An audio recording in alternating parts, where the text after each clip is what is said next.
Hello friends. आज हम NISM 8 का सेकंड चैप्टर डिस्कस करेंगे। चैप्टर की वेटेज 5 मार्क्स की है। एग्जाम में 5 क्वेश्चन आएंगे। चैप्टर है इंडेक्स के बारे में, अंडरस्टैंडिंग इंडेक्स। इंडेक्स क्या होता है, किस किस टाइप के होते हैं, उनकी इंपॉर्टेंस क्या है और उनकी एप्लीकेशंस क्या है।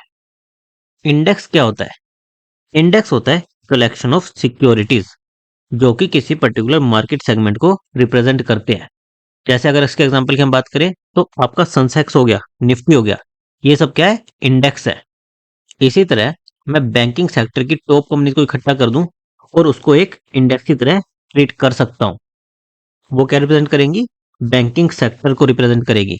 निफ्टी में क्या है? देश की टॉप 50 कंपनीज और सेंसेक्स में टॉप 30। अब जैसे कि आपने देखा होगा, सेंसेक्स की एक वैल्यू है, जैसे 80,000 हो गया, 81,000 हो गया, सेंसेक्स की एक वैल्यू है। इसी तरह से निफ्टी की एक वैल्यू चल रही है, 23,000, 25,000, एक वैल्यू चलती रहती है। इस वैल्यू में अप और डाउन होता रहता है, डेली बेसिस पर अप और डाउन होता रहता है। तो ये इंडेक्स कैलकुलेट कैसे होते हैं? जैसे 80,000 या फिर 23,000, ये कैलकुलेट कैसे होते हैं? हर एक इंडेक्स की कैलकुलेशन मेथोडोलॉजी अलग अलग होती है। और जनरली क्या करते हैं? एक हिस्टोरिकल वैल्यू, जैसे कि मान लो बेस 100 मान लिया। स्टार्टिंग में जब भी कोई इंडेक्स लॉन्च हुआ तो उसकी एक बेस वैल्यू मान ली, जनरली 100 मान लेते हैं, कुछ भी एक बेस वैल्यू मान सकते हैं। एक बेस वैल्यू मान ली, फिर इसमें अप और डाउन होता रहता है। जैसे यहाँ से 10% बढ़ गया तो उसकी वैल्यू हो गई 110, या फिर 10% डाउन हो गया तो उसकी वैल्यू रह जाएगी 90। तो स्टार्टिंग में एक बेस वैल्यू हो गई, फिर उसमें अप और डाउन जितने परसेंट का इंक्रीमेंट या फिर डिक्रीमेंट हो रहा है, अकॉर्डिंगली इसकी वैल्यू चेंज होती रहेगी। जैसे मान लो कोई एक इंडेक्स है जिसकी बेस वैल्यू 100 थी और आज के दिन उसकी वैल्यू 150 है, तो कितने परसेंट का इंक्रीज हुआ? 50% का इंक्रीज हो गया है। ये 150 ये कैलकुलेट कैसे होगी? ये अलग अलग कैलकुलेशन मेथोडोलॉजी रहेगी जिसको हम आगे डिस्कस करेंगे। Significance of the stock index, जो हमारी सेंसेक्स है, निफ्टी है, इनका सिग्निफिकेंस क्या है? सबसे पहला है कि मार्केट परफॉर्मेंस, ये मार्केट परफॉर्मेंस को रिप्रेजेंट करते हैं। अब मान लो मल्टीपल कंपनीज है, रिलायंस है, टीसीएस है, आईआरसीटीसी है, अलग अलग कंपनीज है। आपको कैसे पता चलेगा कि मार्केट अप ट्रेंड में जा रही है या डाउन ट्रेंड में जा रही है? मान लो रिलायंस का शेयर अप जा रहा है, टीसीएस का शेयर डाउन जा रहा है, आईआरसीटीसी का अप जा रहा है, किसी दूसरी कंपनी का डाउन जा रहा है, कुछ शेयर्स अप जा रहे हैं, कुछ शेयर्स डाउन जा रहे हैं। तो आपको कैसे पता चलेगा कि जनरल ट्रेंड क्या है? जनरल ट्रेंड बुलिश है या फिर बियरिश है?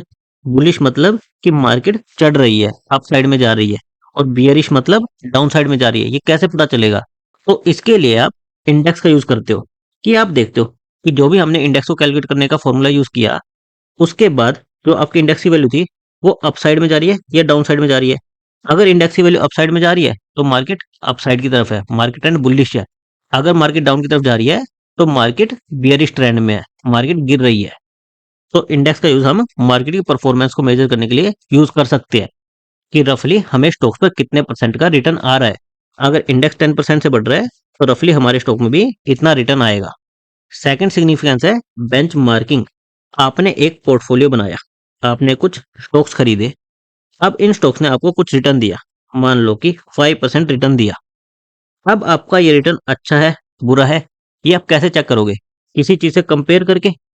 तो यहाँ पर आप इंडेक्स का यूज कर सकते हो कंपेयर करने के लिए, कि इंडेक्स ने इस टाइम पर कितना रिटर्न दिया। मान लो इंडेक्स ने 10% दिया, आपका केवल 5% आया, तो आपके पोर्टफोलियो ने खराब परफॉर्म किया। पर यहीं पर मान लो इंडेक्स ने -2% नेगेटिव रिटर्न दिया होता और आपने 5% का पॉजिटिव रिटर्न अर्न किया होता, आपके पोर्टफोलियो ने बेटर परफॉर्म किया, मार्केट को बीट किया। तो इंडेक्स का यूज हम बेंचमार्क के लिए भी कर सकते हैं, कि हमारे पोर्टफोलियो का रिटर्न अच्छा है या बुरा, उसको जज करने के लिए भी यूज कर सकते हैं। थर्ड आता है अंडरलाइंग फॉर डेरिवेटिव्स।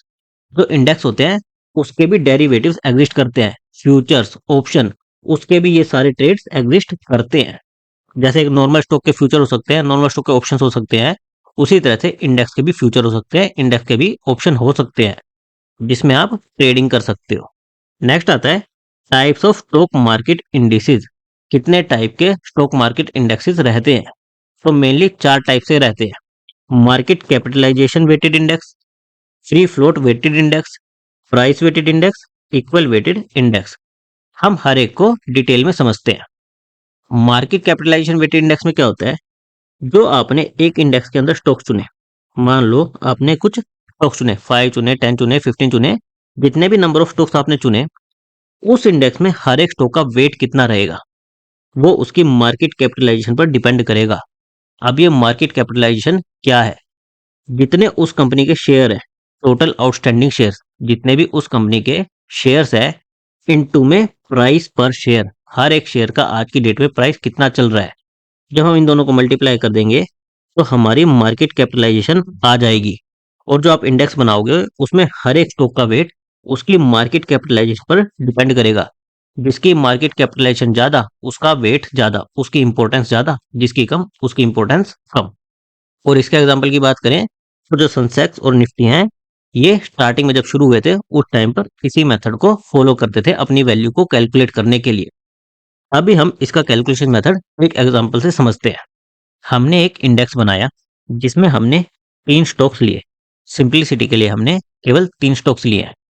अब जो हमने 3 स्टॉक्स लिए ए, बी, सी, ए के मान लो टोटल नंबर ऑफ शेयर्स हैं 20 लैक्स, बी के 12 लैक्स, सी के 16 लैक्स, और उनका प्राइस जनवरी 1 2024 ओल्ड प्राइस कितना था? 150, 300, 450।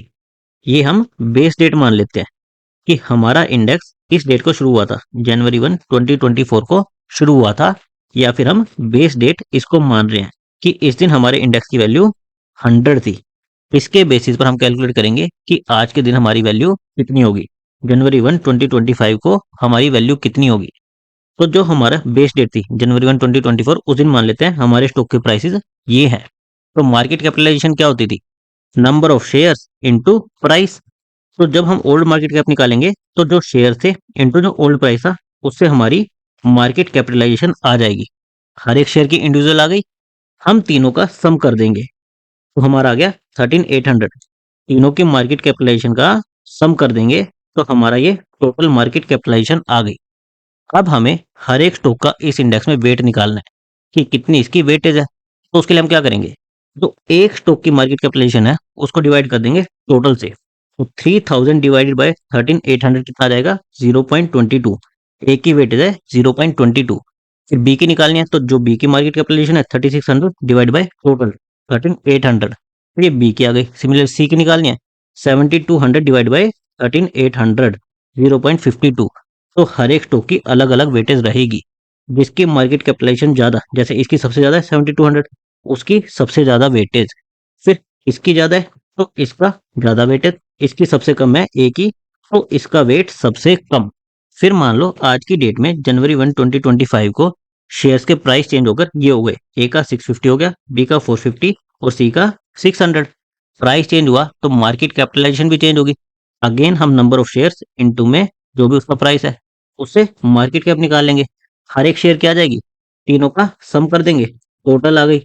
अब हमें वेट निकालना है इंडिविजुअल की। ए का निकालना है 13000 डिवाइड बाय 28000 तो इसका वेट आ जाएगा। फिर बी का निकालना है 5400 डिवाइड बाय जो टोटल है, तो बी का वेट आ गया। इस तरह से सी का वेट आ जाएगा।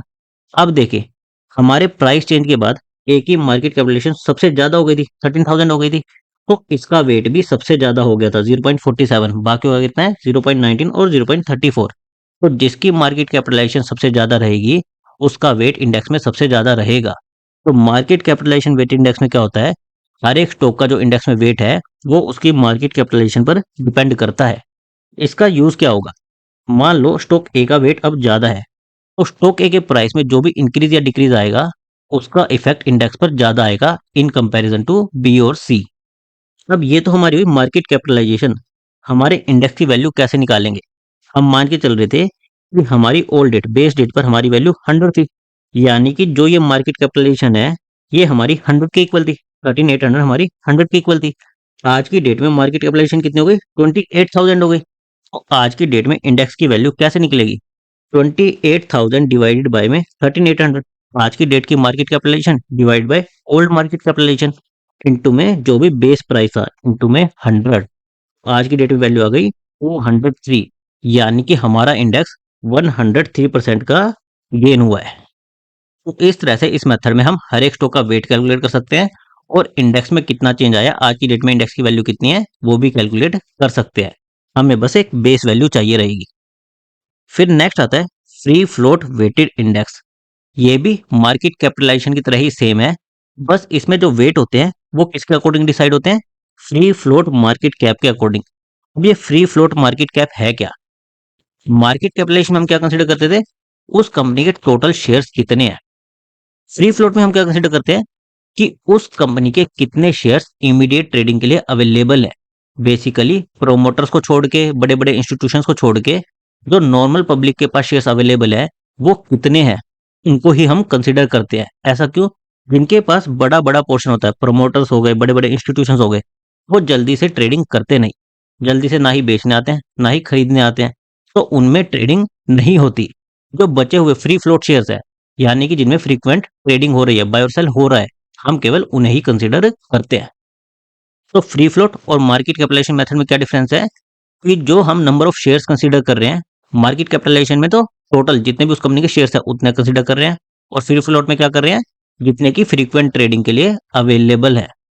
और आज की डेट में सेंसेक्स और निफ्टी इसी फ्री फ्लोट मेथड को ही फॉलो करते हैं।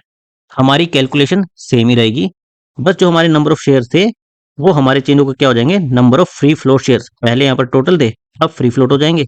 बाकी हमारी कैलकुलेशन एज इट इज रहेगी, वेट निकालने के लिए भी और हमारे इंडेक्स की वैल्यू निकालने के लिए भी। फिर थर्ड आता है आपका प्राइस वेटेड इंडेक्स। हर एक स्टॉक का वेट किस पर डिपेंड करेगा, उसके मार्केट प्राइस पर। जिस स्टॉक का मार्केट प्राइस ज्यादा, उसकी वेटेज ज्यादा। और इसमें इंडेक्स कैलकुलेशन का फॉर्मूला भी थोड़ा सा चेंज हो जाता है। कैसे कैलकुलेट होता है, total price divided by number of stocks. इसको हम एग्जांपल के हेल्प से देखेंगे। इसका एग्जांपल क्या है, डाउ जोन्स इंडस्ट्रियल एवरेज और निक्केई 225। निक्केई कहाँ का है, जापान का, और डाउ जोन्स कहाँ का है, यूएसए का। अगेन हमने तीन स्टॉक लिए, उन स्टॉक का ओल्ड बेस डेट पर प्राइस लिया, तीनों का टोटल कर दिया, तो इसका टोटल हमारे पास आ गया। और इस इंडेक्स की वैल्यू कैसे निकलेगी, जितना हमारा टोटल आया divided by number of stocks. Divided by number of stocks कितने हो गए, 3, यानी कि 300 हमारा बेस प्राइस हो गया। सिमिलरली आज के डेट में अगर प्राइस ये है, तीनों का सम निकाल देंगे तो टोटल हमारा ये आ गया। इसको हम 3 से डिवाइड कर देंगे तो 566, ये हमारा आज की डेट में इंडेक्स की वैल्यू आ जाएगी। जो भी प्राइस है सबका सम निकालो और डिवाइड कर दो किससे, नंबर ऑफ स्टॉक से, तो इंडेक्स की वैल्यू आ जाएगी। ओल्ड इंडेक्स की वैल्यू क्या थी, टोटल डिवाइड बाय 3 300, न्यू की कितनी है 1700 डिवाइड बाय 3 567। और हमें गेन निकालना है, तो new value minus old value divide by old value, इससे हमारा गेन आ जाएगा 89% का। फिर फोर्थ हमारा आता है इक्वल वेटेड इंडेक्स। इसमें हर एक स्टॉक को इक्वल वेट दिया जाएगा, किसी को ना ज्यादा ना कम, सबको इक्वल वेट दिया जाएगा।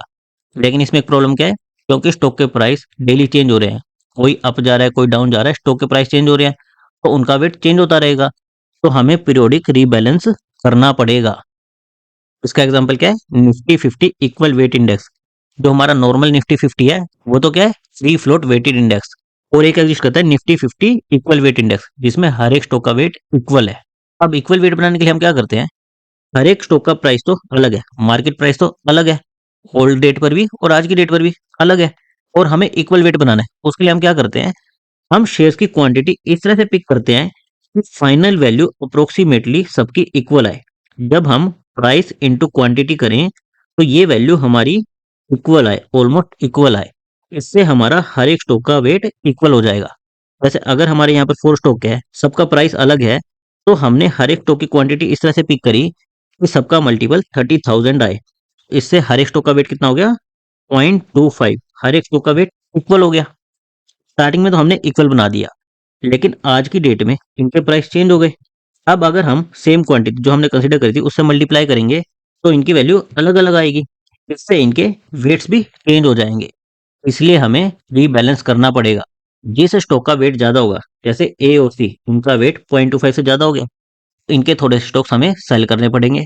और जिनका कम हो गया, बी और डी जिनका कम हो गया, उनके हमें थोड़े से स्टॉक्स बाय करने पड़ेंगे। और न्यू इंडेक्स वैल्यू कैसे कैलकुलेट होगी, अगेन हमारे सेम फॉर्मूले से, जो बेस है उसको 100 मान लेंगे, फिर new value divide by old value into 100, इससे हमारी करंट वैल्यू आ जाएगी हमारे इंडेक्स की, और गेन भी हम फाइंड आउट कर सकते हैं। तो हमारे 4 टाइप के इंडेक्सेस रहते हैं, market capitalisation, free float, price based और equal weighted. Exam point of view से बात करूं, कैलकुलेशन इतनी इंपॉर्टेंट नहीं है, केवल इनकी कंसेप्ट की अंडरस्टैंडिंग इंपॉर्टेंट है कि हर एक इंडेक्स में किस बेसिस पर वेटेज डिसाइड होता है। ये जो टेबल में कैलकुलेशन है ये एग्जाम पॉइंट ऑफ व्यू से इंपॉर्टेंट नहीं है, लेकिन आपकी अंडरस्टैंडिंग के लिए ये इंपॉर्टेंट है। नेक्स्ट आता है attribute of an index. Basically एक इंडेक्स जब आप बना रहे हो तो उसकी क्या क्या करेक्टरिस्टिक्स होनी चाहिए, एक गुड इंडेक्स की करेक्टरिस्टिक्स क्या क्या होनी चाहिए। सबसे पहला है it should reflect the market behaviour. जैसे मार्केट अगर अप ट्रेंड में जा रही है तो आपका इंडेक्स भी अप ट्रेंड में जाना चाहिए, मार्केट डाउन ट्रेंड में है तो आपका इंडेक्स भी डाउन ट्रेंड में होना चाहिए। जो मार्केट का बिहेवियर है वो आपके इंडेक्स में रिफ्लेक्ट होना चाहिए। सेकंड, इसको किसी इंडिपेंडेंट थर्ड पार्टी से कैलकुलेट कराना चाहिए। तो कैलकुलेशन का फॉर्मूला होगा वो एक इंडिपेंडेंट थर्ड पार्टी मेंटेन करेगी और उसे कैलकुलेट भी करेगी। इस पर किसी भी मार्केट पार्टिसिपेंट का इन्फ्लुएंस नहीं होना चाहिए, यानी कि इसकी कैलकुलेशन में मैनिपुलेशन नहीं होना चाहिए। Third, it should be professionally maintained. इसको प्रोफेशनली मैनेज करना होगा। फिर नेक्स्ट आता है हमारा बिड आस्क स्प्रेड। बिड क्या होता है, वो प्राइस जिस पर कोई इन्वेस्टर बाय करना चाहता है, और आस्क क्या होता है, वो प्राइस जिस पर कोई इन्वेस्टर सेल करना चाहता है। जैसे अगर मैं इस टेबल की बात करूं तो हमारे 1000 शेयर्स के ऑर्डर लगे हैं कि 4 प्राइस पर बाय कर लेंगे, 4 रुपीज पर बाय कर लेंगे। 1000 शेयर्स के ऑर्डर लगे हैं कि 390 पर बाय कर लेंगे। ये ऑर्डर 1000 के 1000 हमारे एक इन्वेस्टर के भी हो सकते हैं और मल्टीपल इन्वेस्टर के कंबाइंड ऑर्डर भी हो सकते हैं। जैसे एक इन्वेस्टर का 100 का, सेकंड का 100 का, थर्ड का 500 का, फोर्थ का 200 का, इस तरह से कंबाइंड ऑर्डर्स भी हो सकते हैं। या फिर एक सिंगल इन्वेस्टर भी 1000 शेयर्स का ऑर्डर डाल सकता है कि वो 1000 शेयर्स बाय करना चाहता है 4 रुपीज के प्राइस पर। सेकंड, 390 पर 1000 बाय करना चाहता है। थर्ड, 380 पर 2000 शेयर्स बाय करना चाहता है। फोर्थ, 370 पर 1000 शेयर्स बाय करना चाहता है। तो ये हमारे बाय के ऑर्डर्स है जो कि हमेशा डिसेंडिंग ऑर्डर में सॉर्ट होते हैं, यानी कि सबसे हाईएस्ट प्राइस सबसे ऊपर रहेगा। सिमिलरली सेल ऑर्डर्स में हमारे ऑर्डर लगे हैं 450 पर कुछ बाय करना चाहता है, 455 पर कुछ, 470 पर कुछ और 475 पर कुछ। ये हमेशा असेंडिंग ऑर्डर में रहेंगे। सेल ऑर्डर में सबसे छोटी वैल्यू टॉप पर रहेगी, बाय ऑर्डर में उल्टा होगा, सबसे हाईएस्ट वैल्यू टॉप पर रहेगी और सेल ऑर्डर में सबसे छोटी वैल्यू टॉप पर रहेगी। तो जो भी हमारे बाय ऑर्डर्स हैं ये क्या है, हमारी बिड है, और सेल ऑर्डर्स हमारी क्या है, आस्क। बिड का मतलब कि मैं इतने में खरीद लूंगा और आस्क का मतलब कि इतने में मैं बेच दूंगा। तो जो सबसे टॉप प्राइस है ये हमारी हाईएस्ट बिड हो गई, और जो ये सबसे टॉप प्राइस है सेल ऑर्डर का ये हमारा लोएस्ट आस्क प्राइस हो गया। तो हमारे ऑर्डर्स टॉप के बेसिस पर ही एग्जीक्यूट होते हैं। अगर मैं यहाँ पर देख लूँ हमारा डिफरेंस कितना है, 4 और 450। 50 का जो ये डिफरेंस है इसे हम कह देते हैं बिड आस्क स्प्रेड, कि बिड प्राइस और आस्क प्राइस इनके बीच में 50 पैसे का डिफरेंस है। जो भी इनका डिफरेंस होगा वो बिड आस्क स्प्रेड है। The difference between the best buy and the best sell orders, इसको बिड आस्क स्प्रेड कहते हैं। इसका सिग्निफिकेंस क्या है कि अगर कोई पर्सन आज की डेट में एक शेयर बाय करे और उसी टाइम पर एक शेयर सेल कर दे तो उसको कितने का लॉस होगा, कितने रुपीस का लॉस होगा, वो बिड आस्क स्प्रेड रिप्रेजेंट करता है। जैसे अगर इसे बाय करना है तो 450 में बाय करना पड़ेगा, क्योंकि कोई बेचने वाला कितने भाव पर खड़ा है, 450 पर खड़ा है, तो इसे 450 में तो बाय करना पड़ेगा। सिमिलरली अब सेल करना है तो इसे 4 में सेल करना पड़ेगा, क्योंकि जो बाय करने वाला है उसने हाईएस्ट कितना दे रखा है, 4, तो उसे 4 में सेल करना पड़ेगा।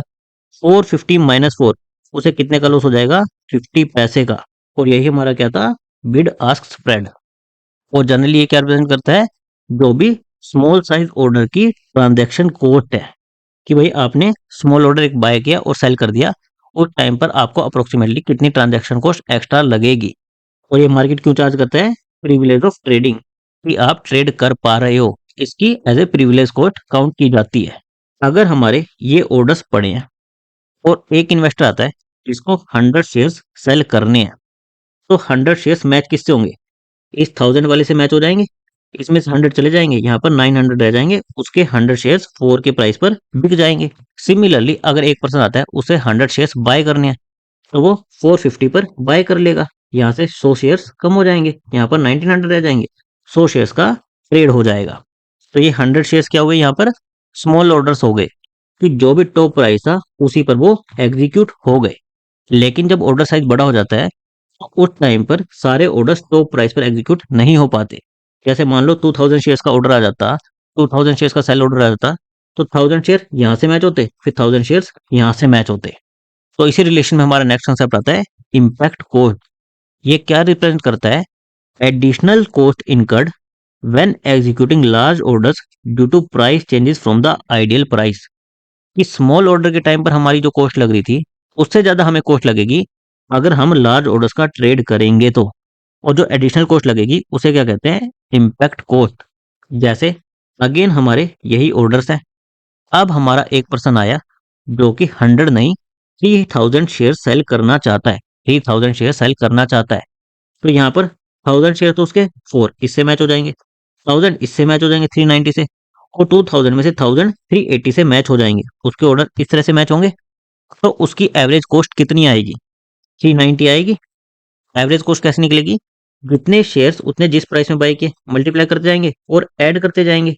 डिवाइड बाय में टोटल उसने 3000 शेयर्स बाय किए, तो 3000 से डिवाइड कर देंगे, तो उसकी एवरेज कॉस्ट हम निकाल लेंगे। एवरेज कॉस्ट कितनी आई, 390 आई। और अगर हम आइडियल प्राइस की बात करें तो कितना होना चाहिए, जो बेस्ट बाय है और बेस्ट सेल है इसका एवरेज 4 और 450 का एवरेज 4.25, इसके आसपास उसकी एवरेज कॉस्ट आनी चाहिए थी। आइडियल प्राइस क्या होता है, best buy plus best sell divided by 2, 4 plus 450 by 2, हमारी एवरेज कॉस्ट इतनी आनी चाहिए थी, पर आई कितनी, 390 आई। तो जो इनका डिफरेंस है 425 माइनस 390, ये हमारी इम्पैक्ट कॉस्ट है। और अगर इसको हम परसेंटेज की फॉर्म में देखें तो हम इसको 4.25 आइडियल प्राइस से डिवाइड कर देंगे, तो हमारी परसेंटेज की फॉर्म में आ जाएगी कि 8.2% हमारी इम्पैक्ट कॉस्ट है। और ये कॉस्ट हमारी सेल के टाइम पर ही नहीं, बाय के टाइम पर भी हो सकती है। जैसे अगर एक पर्सन 3000 शेयर्स बाय करने आ जाता, तो उसके ऑर्डर किससे मैच होते, 2000 तो इससे मैच हो जाते और 1000 हमारा इससे मैच हो जाता, इस तरह से हमारी मैचिंग होते। अगेन हम एवरेज प्राइस निकालते, हमारा 4.50 बनाता, जबकि आइडियल प्राइस हमारा कितना था, 4.25 था। तो जो इनका डिफरेंस है 4.51 माइनस 4.25, ये हमारा क्या हो गया, इम्पैक्ट कोट हो गया। और परसेंटेज में कैलकुलेट करना है तो अगेन आइडियल प्राइस से डिवाइड कर दो, 6.1%, ये हमारा बाय के टाइम पर इम्पैक्ट कॉस्ट है। सेल के टाइम पर कितनी थी, 8.2%। तो बिड आस्क स्प्रेड तो क्या था, जो बेस्ट बाय और बेस्ट सेल के बीच में डिफरेंस, इसको बिड आस्क स्प्रेड कह देते थे। और इम्पैक्ट कॉस्ट क्या है, कि जब भी आप कोई बड़ा ऑर्डर एग्जीक्यूट करने जाओगे तो आपकी जो एडिशनल कॉस्ट लगेगी, और एडिशनल कॉस्ट कैलकुलेट कैसे होगी, आइडियल प्राइस से। आइडियल प्राइस क्या है, दोनों का एवरेज, बेस्ट बाय और बेस्ट सेल का एवरेज। आप आइडियल प्राइस निकालोगे और एक्चुअल प्राइस, जितने में आपको पड़े, आपने जितने भी शेयर खरीदे उनका एवरेज निकालोगे, और इनका जो डिफरेंस होगा वो आपकी इम्पैक्ट कॉस्ट हो जाएगी। और generally impact cost illiquid shares, illiquid shares यानी कि जिनमें ट्रेडिंग कम होती है, जिनमें कम लोग बाय और सेल करते हैं, उनमें ज्यादा होती है। जिनमें फ्रीक्वेंट ट्रेडिंग होती है, जैसे रिलायंस वगैरह के शेयर हो गए, उसमें आपकी इम्पैक्ट कॉस्ट कम रहेगी, क्योंकि बहुत सारे 1 लाख के आपके ऑर्डर साइज होंगे, इजीली बहुत सारे बायर्स होंगे, बहुत सारे सेलर्स होंगे, तो आपका बहुत ज्यादा गैप नहीं आएगा, ऑलमोस्ट आइडियल प्राइस के आसपास आपका ट्रेड हो जाएगा। लेकिन इलिक्विड स्टॉक्स जिनमें ट्रेडिंग कम होती है, उनमें बायर भी कम होते हैं, सेलर्स भी कम होते हैं। तो इस वजह से अगर आप बड़ा ऑर्डर, कोई बड़ी लार्ज क्वांटिटी खरीदने जाओगे, तो आपको इम्पैक्ट कॉस्ट ज्यादा लगेगी। नेक्स्ट कंसेप्ट आता है इंडेक्स मैनेजमेंट का। इंडेक्स मैनेजमेंट के अंदर 3 स्टेप्स होते हैं, index construction, index maintenance, index revision. सबसे पहले आप क्या करोगे, एक इंडेक्स को बनाओगे। उसके लिए आपको क्या करना पड़ेगा, कि आपको इंडेक्स के अंदर कौन कौन से स्टॉक्स रखने हैं, कितने स्टॉक्स रखने हैं, ये सारे डिसीजंस। कि मान लो आपको 10 स्टॉक्स रखने हैं, तो कौन कौन से 10 स्टॉक्स को रखना है, उनको चूज करना क्या रहेगा, इंडेक्स कंस्ट्रक्शन। और उसके साथ साथ आप इंडेक्स की वैल्यू को कैलकुलेट कैसे करोगे, कौन से मेथड का यूज करोगे, price weighted, equal weighted, free float, market capitalisation, कौन सी कैलकुलेशन मेथोडोलॉजी का यूज करोगे। फिर नेक्स्ट आता है इंडेक्स मेंटेनेंस। मान लो जो आपने स्टॉक्स पिक किए, 10 स्टॉक्स पिक किए, उनमें से किसी कंपनी ने डिविडेंड दे दिया। डिविडेंड का मतलब हुआ कि आपको स्टॉक का कुछ परसेंट ऑफ पैसा, मान लो 1 या फिर 2% पैसा, एज ए परफॉर्मेंस बोनस आपको ग्रांट कर दिया, आपको दे दिया। या फिर बोनस इशू आ गया, कि आपके पास एक शेयर था तो आपको एक शेयर फ्री में दे दिया। या फिर राइट इशू आ गया, कि आपके पास एक शेयर था तो दूसरा शेयर आपको बोल दिया कि आप सस्ते में ले लो। मान लो 100 रुपीज का प्राइस था तो आपको बोल दिया कि 25 रुपीज में हमसे एक शेयर खरीद लो। या फिर स्टॉक स्प्लिट हो गए, कि 100 रुपीज का एक शेयर था तो उसको स्प्लिट करके बना दिया 50 रुपीज के 2 स्टॉक्स। तो ये सारे जो भी एक्शंस होते हैं, इसके लिए इंडेक्स की वैल्यू को भी एडजस्ट करना पड़ता है। तो ये आते हैं इंडेक्स मेंटेनेंस के पार्ट में। एक्चुअल में क्या फॉर्मूला रहता है, इसको हम 6 चैप्टर में डिस्कस करेंगे, कि जब भी ये एक्शन होता है तो उस टाइम पर हम इसको मेंटेन कैसे करते हैं, उसका फॉर्मूला हम 6 चैप्टर में डिस्कस करेंगे। फिर नेक्स्ट आता है इंडेक्स रिवीजन। स्टार्टिंग में मान लो आपने 10 स्टॉक चुने थे, टाइम के साथ साथ आपको लगता है कि इन 10 स्टॉक्स में से 2 कंपनियों की वैल्यू कम हो गई है, वो ज़्यादा आज की डेट में रेलेवेंट नहीं है कि मार्केट जैसे मूव करती है वैसे ये 2 कंपनियाँ मूव नहीं करती। मुझे इनको रिप्लेस करना चाहिए। मुझे इनको अभी करंट इंडेक्स से निकाल देना चाहिए। इनकी जगह कोई और 2 कंपनी आ गई है, उनको इंक्लूड करना चाहिए। तो ये होता है आपका इंडेक्स रिवीजन, कि आप एग्जिस्टिंग स्टॉक को रिप्लेस करोगे न्यू वन से, ताकि आप जो भी मार्केट का बिहेवियर है उसको करेक्टली रिफ्लेक्ट कर सको। तो इंडेक्स मैनेजमेंट में क्या है कि इंडेक्स को कंस्ट्रक्ट करो, फिर उसको मेंटेन करो और फिर उसको रिवाइज करो। फिर नेक्स्ट आता है आपका एप्लीकेशन ऑफ इंडिसेस। इंडिसेस का यूज क्या है? सबसे पहले आपका आता है इंडेक्स फंड्स। आपको मान लो कहीं पर कुछ इन्वेस्ट करना है, आपको समझ नहीं आ रहा कि मैं किस स्टॉक्स में इन्वेस्ट करूं, तो आप क्या कर सकते हो? जो भी आपके सेंसेक्स हो गए, निफ्टी हो गए, या फिर और भी कोई इंडेक्स बना हुआ है, आप उसको एज इट इज रेप्लिकेट कर दो। उसमें जितने भी स्टॉक्स हैं, हर एक स्टॉक को जो उस इंडेक्स में उसकी वेटेज है, उसी के अकॉर्डिंग खरीद लो। अपने पोर्टफोलियो में भी उतनी ही वेटेज बना दो। इससे आपका होगा क्या? जो आपके पोर्टफोलियो की रिटर्न आएगी वो इंडेक्स को रेप्लिकेट करेगी। जैसे सेंसेक्स की रिटर्न मान लो 10% आ रही है, तो आपके पोर्टफोलियो की भी 10% आ जाएगी। करेक्टली मार्केट की रिटर्न को रेप्लिकेट करेगी। बस इसमें एक छोटा सा एरर आ सकता है। जैसे मान लो मार्केट में 10% आई, आपकी 9.5 आ रही है या फिर 10.5 आ रही है, थोड़ी सी इससे चेंज आ रही है, जिसको हम कहते हैं ट्रैकिंग एरर। इसका रीजन क्या हो सकता है कि आप जब भी ट्रांजैक्शन करोगे आपको एक ट्रांजैक्शन कॉस्ट लगेगी, प्लस आपको थोड़ा सा कैश में भी पैसा रखना पड़ता है, क्योंकि जब भी आप सेल करते हो तो उस टाइम पर आपके पास थोड़ा सा पैसा होना चाहिए। स्टॉक्स तो होने ही होने चाहिए, स्टॉक्स के अलावा आपके पास थोड़ा सा एडिशनल पैसा भी होना चाहिए। इसको आप एज ए मार्जिन की तरह कंसिडर कर सकते हो, कि सेबी का रूल है कि अगर थोड़ा पैसा आपके अकाउंट में होगा तभी आप स्टॉक्स को सेल कर सकते हो।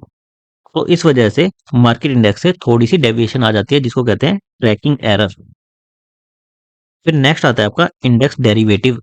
जैसे स्टॉक्स के डेरिवेटिव होते हैं फ्यूचर ऑप्शन, उसी तरह से इंडेक्स के भी फ्यूचर और ऑप्शन हो सकते हैं।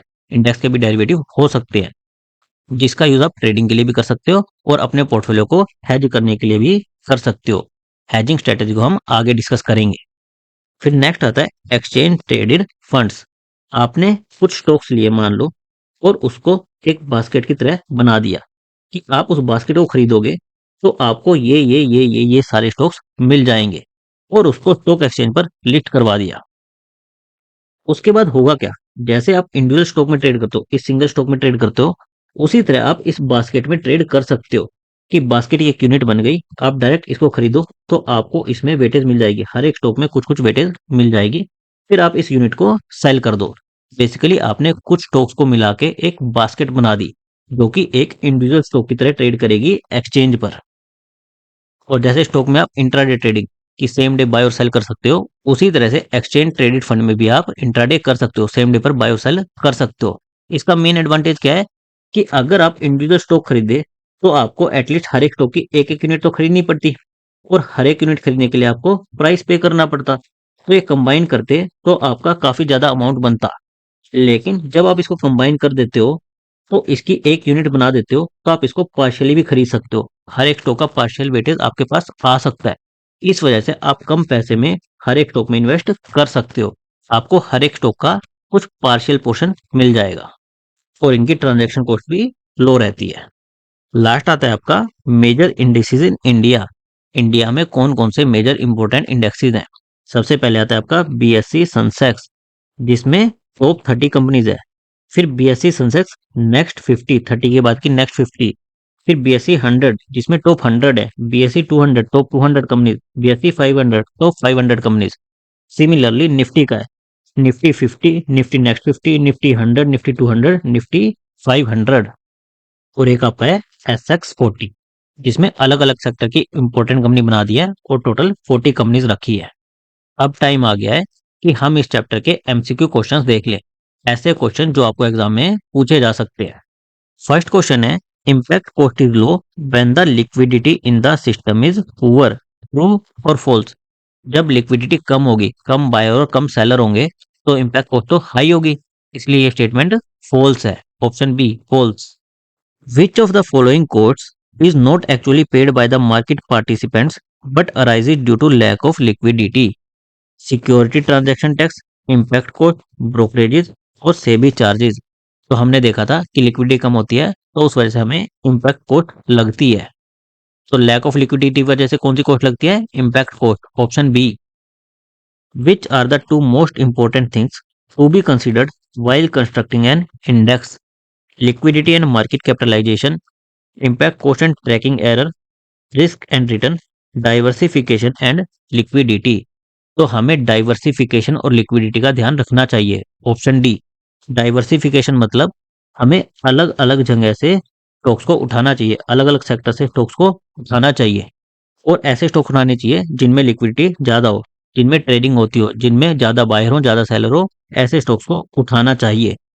ETF, Exchange Traded Fund, is a basket of securities that trade like individual stock on an exchange. True or false? तो ये स्टेटमेंट हमारी ट्रू है, option A. A portfolio with 50 different stocks is twice as risky as another portfolio with 100 stocks in it. True, false? अब जब हम portfolio बना रहे हैं तो जनरली क्या होता है, जैसे हम स्टार्टिंग में एक स्टॉक रखा तो ये हमारा कंसंट्रेटेड पोर्टफोलियो, फिर हम 3 पर गए तो हमारा थोड़ा सा डाइवर्सिफाई हो रहा है, फिर हम 5 पर गए थोड़ा डाइवर्सिफाई हो रहा है, फिर 10 पर गए थोड़ा डाइवर्सिफाई हो रहा है। जितना डाइवर्सिफाई होता जाएगा उतना बेटर होगा। फिर हम 20 पर गए तो बेटर हो रहा है। लेकिन एक पॉइंट ऐसा आता है जिसके बाद अगर आप ज़्यादा स्टॉक ऐड करते हो तो आपको डाइवर्सिफिकेशन का बेनिफिट नहीं मिलता, टू मच हो जाता है कि बहुत ही ज़्यादा स्टॉक हो गए। वो पॉइंट 20 भी हो सकता है, 30 भी हो सकता है, 50 भी हो सकता है। लेकिन एक पॉइंट के बाद ऐसा आता है कि आपको डाइवर्सिफिकेशन का बेनिफिट नहीं मिलता, डाइवर्सिफिकेशन ऑलमोस्ट पीक पर हो जाता है। तो इसलिए क्योंकि यहाँ पर 50 और 100 काफ़ी ज़्यादा स्टॉक्स की बात हो रही है, तो जनरली 50 में ही हमारा डाइवर्सिफिकेशन अचीव हो चुका होता है। तो इसलिए ये स्टेटमेंट फॉल्स है कि a portfolio with 50 different stock is twice as risky as another portfolio with 100 stocks in it. ऐसा जरूरी नहीं है, ये स्टेटमेंट फॉल्स है। How many share should be ideally there in an index? 50, below 50, 100, depends on the objective of the index. तो इसके लिए कोई जनरल गाइडलाइन नहीं है कि 50 ही होने चाहिए, 20 ही होने चाहिए, 10 ही होने चाहिए, कितने होने चाहिए। मेन है कि ऑब्जेक्टिव क्या है इंडेक्स का। इंडेक्स किस सेक्टर को रिप्रेजेंट करना चाहता है, किस मार्केट को रिप्रेजेंट करना चाहता है, उस मार्केट को हम कितने शेयर से फुल्ली रिप्रेजेंट कर पा रहे हैं। जितने शेयर से कर पा रहे हैं उतने हमारे स्टॉक्स होने चाहिए। तो जो भी हमारे इंडेक्स का ऑब्जेक्टिव है उसके according number of shares define होंगे, option D. Depends on the objective of the index. Which type of index is NSE Nifty? Price weighted, free float market capitalisation index, equal weighted market capitalisation weighted index. तो हमारा NSE Nifty किस type का है? Free float, option B. Intraday trading can be done in the case of dash all ETF units, exchange traded funds, all active mutual fund units, all index mutual fund units, all of the above। तो ये केवल exchange traded units इनमें possible होता है। Mutual fund units को आप intraday नहीं कर सकते कि सेम डे पर बाय कर दो और सेम डे पर सेल कर दो, option A. Identify the incorrect statement. From the point of view of the investors A low tracking error is desirable. Tracking error क्या होता था कि जिस इंडेक्स को आप रेप्लिकेट कर रहे हो उससे कितना डेविएशन आ रहा है आपके रिटर्न में। ये स्टेटमेंट कह रही है from the point of view of the investor a low tracking error is desirable. Tracking error can also arise due to mutual fund expenses. Expenses की वजह से ट्रैकिंग एरर आ सकता है। Tracking error is same for all index fund as it is fixed by the regulator. सारे type के fund के लिए सेम रहेगा क्योंकि रेगुलेटर से फिक्स कर देता है। Cash balances which are maintained by the fund manager can cause tracking error. जो हमने रिडेम्पशन के लिए थोड़ा सा कैश बैलेंस रखा है उसकी वजह से भी ट्रैकिंग एरर आ सकता है। तो हमें यहाँ पर इनकरेक्ट स्टेटमेंट बतानी है। तो ट्रैकिंग एरर लो होना चाहिए, ये हमारी ट्रू स्टेटमेंट है। ट्रैकिंग एरर एक्सपेंसेस की वजह से आ सकता है, ये भी ट्रू है। और जो हम कैश बैलेंस रख रहे हैं उसकी वजह से आ सकता है, ये भी ट्रू है। फॉल्स कौन सी है कि ट्रैकिंग एरर सारे इंडेक्स फंड के लिए सेम होगा, ये फॉल्स है, यानी कि इनकरेक्ट स्टेटमेंट है, option C. A stock index like Nifty Dash is a basket of stocks, can be easily manipulated, both A and B, none of the above। तो correct answer है option A, is a basket of stocks. Nifty क्या है? Index है जिसमें हम collection of securities ये बोलते हैं, जिसको हम बास्केट ऑफ स्टॉक्स भी कह सकते हैं। जो भी इंडेक्स होते हैं उनको मैनिपुलेट करना इतना इजी नहीं होता, इसलिए केवल ऑप्शन ए इज करेक्ट।